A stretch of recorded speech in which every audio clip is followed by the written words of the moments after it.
Friends, welcome to my channel, your channel Target with Bhavik Kumar. તૂતીએ Hind અથવા તો તોતાએ હિન્દ એટલે કે ભારતનો અથવા હિન્દનો પોપટ અથવા એનું બીજું નામ આપું તો એને તુર્કલ્લાહ પણ તરીકે પ્રસિદ્ધ છે. તુર્કલ્લાહ પણ આ બિરુદ એને કોણે આપ્યું હતું?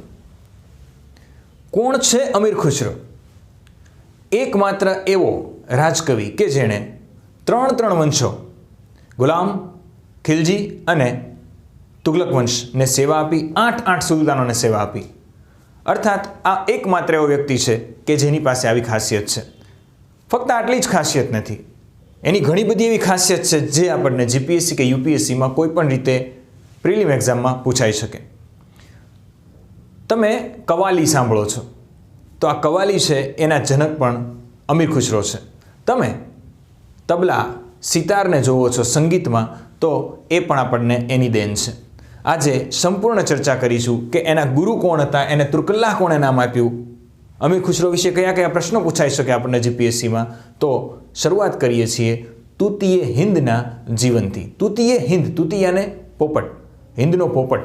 કારણ કે એ કવિ તો હતો જ, લેખક તો હતો જ, સાહિત્યકાર તો હતો જ, પણ સાથે એની ગાયન અને વાદન દરેક શૈલીમાં નિપુણતા હતી. એટલા માટે એને પ્રથમ મુસ્લિમ સંગીતકારોમાં આગવું નામ આપવામાં આવે છે, અમીર ખુશરો. તમે એની ચર્ચા મારી પાસે પહેલાં બલબનના સમયમાં સાંભળી તો બલબનથી જ એની એન્ટ્રી થઈ હતી અને એ હજી તુગલક વંશ સુધી આવશે. અમીર ખુશરો ઉત્તર પ્રદેશના પાટિયાલી નામના એક શહેરમાં તેનો જન્મ થયો હતો.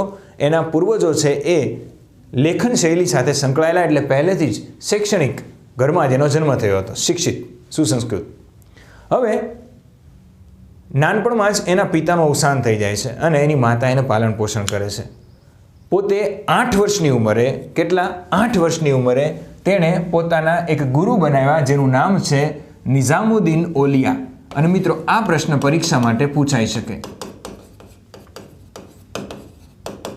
અમીર ખુશરોના ગુરુનું નામ શું છે? નિઝામુદ્દીન ઓલિયા. હવે આ નિઝામુદ્દીન ઓલિયા છે એણે અમીર ખુશરો છે એની લેખન, સાહિત્ય અને તેના સંગીતથી પ્રભાવિત થઈ, એના રાગથી પ્રભાવિત થઈ એને તુર્કોમાં અલ્લાહનો પ્રશંસક એવો તુર્કલ્લાહ નામ આપ્યું હતું. કે તુર્કોની વાત અલ્લાહ સુધી પહોંચાડી શકતો હોય તો એ તારો અવાજ છે. કોનો? અમીર ખુશરોનો. કોણે નામ આપ્યું હતું? એના ગુરુએ. ગુરુ કોણ? નિઝામુદ્દીન ઓલિયા, જે બહુ પ્રખ્યાત છે. હવે તેના વિશે શરૂઆતમાં એવું જાણવા મળે છે કે નાનપણમાં તે અમીર લોકો જે હોય એના ઘરે જઈ અને સારી શાયરી પોતે બનાવીને બોલતો. એની શાયરીઓ ખૂબ પ્રખ્યાત થઈ. ધીરે ધીરે કોઈ પણ પ્રસંગ હોય ત્યારે અમીર ખુશરો છે એને બોલાવવામાં આવતો અને એ શાયરી બોલતો. હવે યાદ કરો પાછો ગુલામ વંશ. ગુલામ વંશ છે એના સમયમાં આપણે ચર્ચા કરી હતી બલબન, અને બલબનનો દીકરો છે એ કૈકુબાદ, પણ એનો એક ભત્રીજો પણ હતો બલબનનો, એનું નામ હતું મહમૂદ. હવે આ મહમૂદ છે એ એક પ્રસંગમાં જાય છે. આ પ્રસંગમાં એક છોકરો છે એ ખૂબ જ સારી શાયરી બોલતો હોય છે અને ગાયન ગાતો હોય છે. એટલે મુહમ્મદ છે તેને કીધું કે તું મારી સાથે ચાલ. તે એને મુલતાન લઈને આવ્યો. ત્યાર પછી ધીરે એને બલબનના જે દરબાર છે તેમાં એક શાયર તરીકે એને સ્થાન મળ્યું. ત્યારબાદ બલબનના અવસાન પછી તમને પણ ખબર છે ગાદી ઉપર કોણ બેઠો હતો? કૈકુબાદ બેઠો હતો. અને કૈકુબાદ છે એને એ સમયમાં રાષ્ટ્રીય શાયરનું બિરુદ આપ્યું હતું. રાષ્ટ્રીય શાયર. તો રાષ્ટ્રીય શાયરનું બિરુદ અમીર ખુશરોને કોણે આપ્યું હતું? તો કૈકુબાદે આપ્યું હતું. તો કૈકુબાદના સમયમાં એનું ઉત્થાન હતું. હવે તમને પણ ખબર છે કે ગુલામ વંશના પતન પછી ગાદી આવે છે ખિલજી વંશ પાસે. જલાલુદ્દીન ફિરોઝ ખિલજી અને એનો ભત્રીજો અલાઉદ્દીન ખિલજી પણ એને રાજ્યાશ્રય આપે છે. આ રીતે તે દિલ્હી સલ્તનતમાં ભલે વંશ બદલાય પરંતુ પોતાનું સ્થાન છે એ એણે નિશ્ચિત કરી દીધું હતું. અલાઉદ્દીનની એક ખૂબ નજીક હતો. અલાઉદ્દીનના જીવન ઉપર તેણે જે પુસ્તકો લખ્યા છે એના માટે એ ખૂબ પ્રખ્યાત થયો. એણે દેવલ રાની યાને આશિકી અને નુપેર આ બંને પુસ્તકો એ સમયમાં લખ્યા હતા અલાઉદ્દીન ખિલજી અને એના પ્રસંગો સાથે. તેણે પોતાના જીવનમાં સંગીત પ્રત્યે કોઈ મુસ્લિમ વ્યક્તિ છે એ સંગીતથી દૂર ભાગે, પરંતુ તે સંગીત હિન્દુ સંગીતથી પ્રભાવિત થયો હતો અને એ નજીક પહોંચ્યો હતો.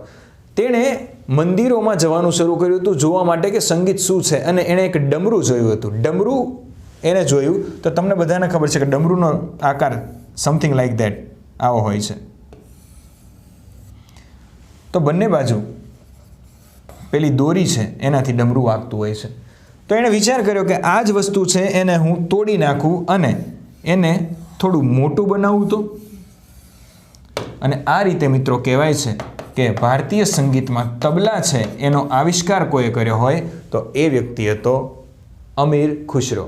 આ ઉપરાંત એણે એક તારો જોયેલા, 2 તારો જોયેલો, પરંતુ એને એવું થયું કે હજી આમાં તાર વધારવામાં આવે તો એણે વીણા અને દરેક વસ્તુ છે એનું એનાલિસિસ કરી અને એક સરસ મજાનું 6 તારવાળું આપણને સિતાર આપ્યું. તો સિતાર અને તબલા અને કવાલી જે તમે સાંભળો છો, પિયા હાજી અલી, પિયા હાજી અલી, તો આ દરેક વસ્તુ છે એનો એને જનક કહેવાય છે. તો અમીર ખુશરો તોતાએ હિન્દ એટલું જ પૂરતો સીમિત નથી, એની ઘણી બધી વાતો છે જે આપણને પરીક્ષામાં પૂછાઈ શકે છે. એ વસ્તુ આજે અત્યારે આપણે ડિટેલમાં બધી જ વસ્તુ છે એની ચર્ચા કરીએ. So are you ready? Okay, let's start. તો પહેલાં જ તેનો જન્મ 1243માં પાટિયાલી ઉત્તર પ્રદેશમાં થયો હતો. 8 વર્ષની ઉંમરે તેના ગુરુ નિઝામુદ્દીન ઓલિયા છે તેનો શિષ્ય બન્યો હતો. 15-16 વર્ષની ઉંમરે તે અમીરોના ઘરે શાયરી ગાતો હતો. તેવામાં એક વખત બલબનના ભત્રીજા મોહમ્મદે તેની શાયરીથી પ્રભાવિત થઈ અને તેની સાથે તેને મુલતાન લઈ ગયો અને દરબારમાં એક સારું ઓધાયાને પોસ્ટ ઉપર એને મૂકવામાં આવ્યો. ઠીક છે.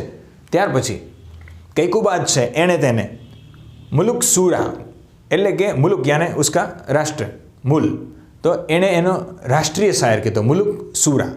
તો કોણે કીધું? કૈકુબાદે. કૈકુબાદ વિશે આપણે ચર્ચા કરી હતી કે કૈકુબાદને ક્યાં આગળ? તો કે યમુનામાં જલાલુદ્દીન ફિરોઝ ખિલજીએ મારીને ગા કરી દીધો હતો, અથવા તો એને કીધું હતું કે તારે કૂદવું જ પડશે, મરવું જ પડશે, અને એને આત્મહત્યા કરાવી હતી. તે એક એવો કવિ અને સંગીતકાર હતો જેણે દિલ્હી સલ્તનતના 3 મોટા વંશો જેની ચર્ચા કરી મેં, ગુલામ, ખિલજી અને તુગલકને સેવા આપી. આ ઉપરાંત 8 સુલતાનોને સેવા આપનારો એકમાત્ર ઇતિહાસમાં કોઈ લેખક, કોઈ સાહિત્યકાર, કોઈ સંગીતકાર હોય તો તૂતીએ હિન્દ તુર્કલ્લાહ અમીર ખુશરો. બલબન, જલાલુદ્દીન, અલાઉદ્દીન, ગિયાસુદ્દીન, મોહમ્મદ તુગલક જેવા મોટા મોટા સુલતાનો છે એની સાથે એના ખૂબ નિકટના સંબંધો હતા, કારણ કે તેણે એમને સેવા આપી હતી. તે હિન્દી, હિન્દવી અને ફારસી ત્રણેય ભાષામાં કવિતા લખતો હતો.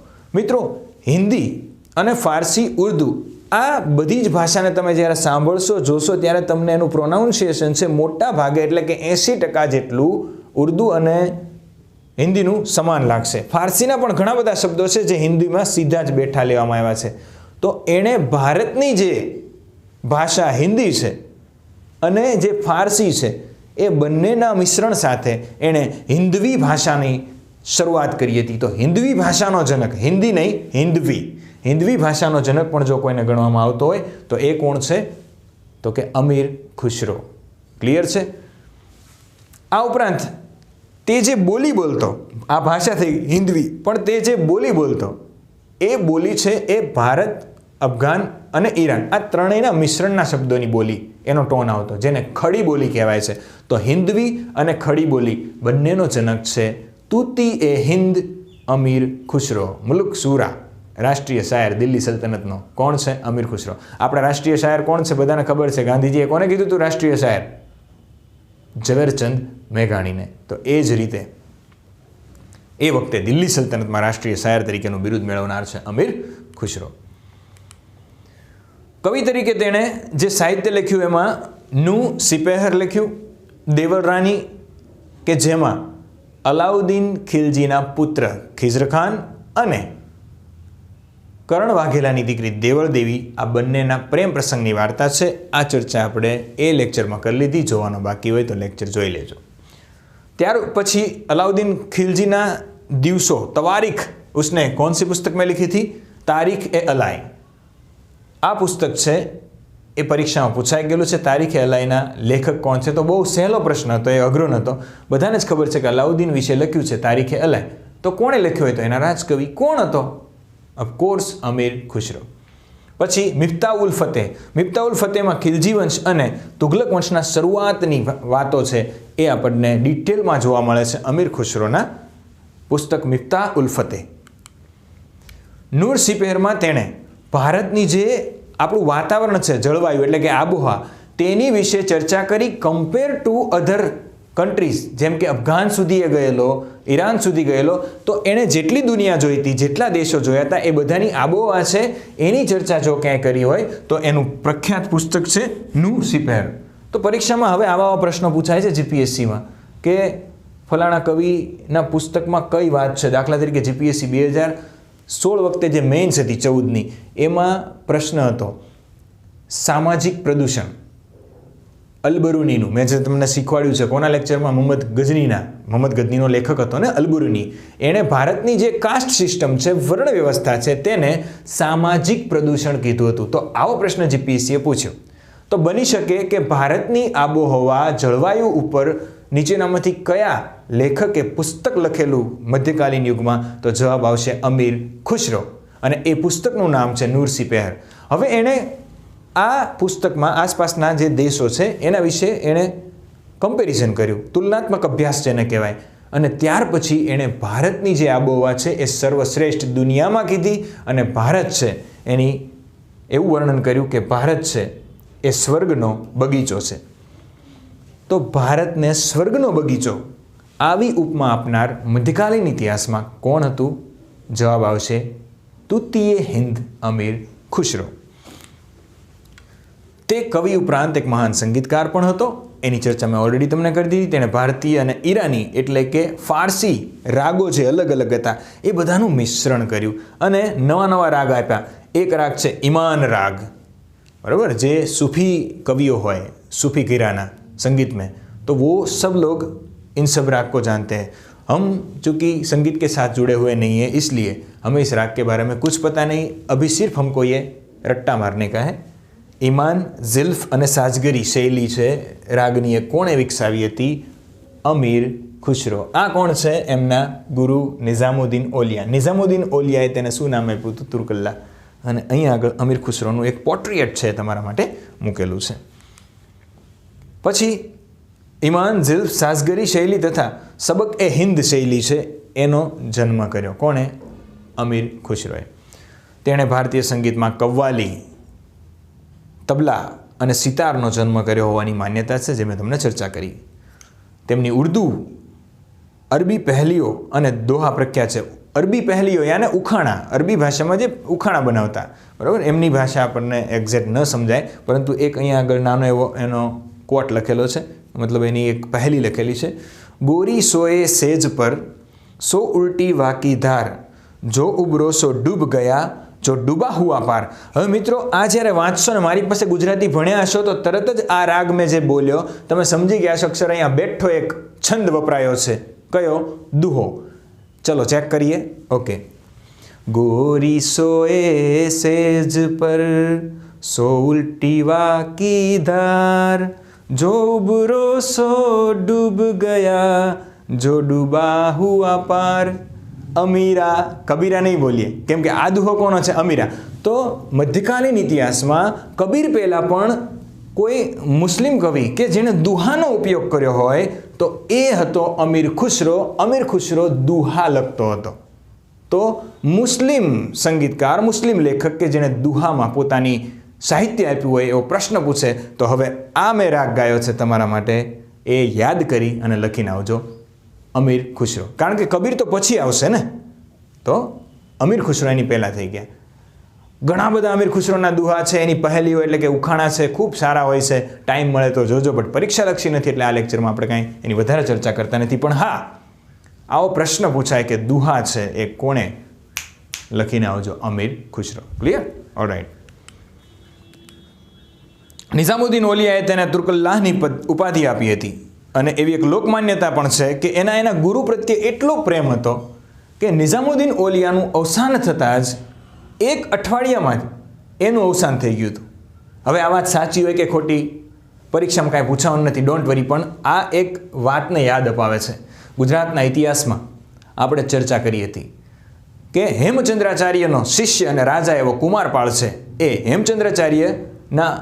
કુમારપાળના અવસાન પછી તરત જ 6 મહિનામાં હેમચંદ્રાચાર્યનું અવસાન થઈ જાય છે. તો ત્યાં પણ એક ગુરુ શિષ્યનું એવું એક ઉદાહરણ મળે છે, અહીંયા પણ મળે છે.